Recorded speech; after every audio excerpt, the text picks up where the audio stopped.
Hello अंशी, कैसा रहा आपका टूर? कैसा रहा? कैसा रहा आपका टूर? भाई जी कैसा रहा आपका टूर? मेरा नाम আমি সুপ্রিয় মন্ডল, আমি কলকাতা নিউ টাউন থেকে এসেছি। हाँ जी।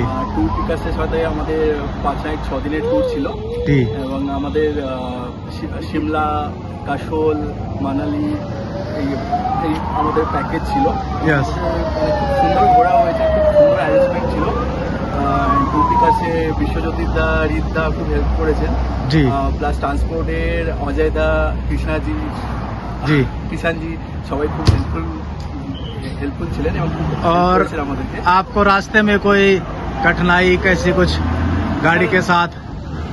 না, এখন কোনো অসুবিধা হয়নি, এখন রোড খুবই ভালো আছে। কয়েকটা জায়গায় একটু প্রবলেম হচ্ছে, কিন্তু মানে সেটা তো কোনো প্রবলেম হচ্ছে না, গাড়ি খুব ভালো যাতায়াত করছে। और होटल में कहीं आपको कोई दिक्कत? না না না, হোটেলে কোনো সমস্যা হয়নি, হোটেল খুবই ভালো ছিল, बढ़िया रहा, খাবারও খুব ভালো ছিল, खाना वगैरह अच्छा था।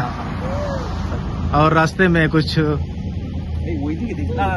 कोई दिक्कत वगैरह सब? আমি রেকমেন্ড করবো সবাই বিশ্বজ্যোতিদার সাথে করুন, তাহলে অনেক কম খরচার মধ্যে ভালো ঘোরার মানে ব্যবস্থা হয়ে যাবে।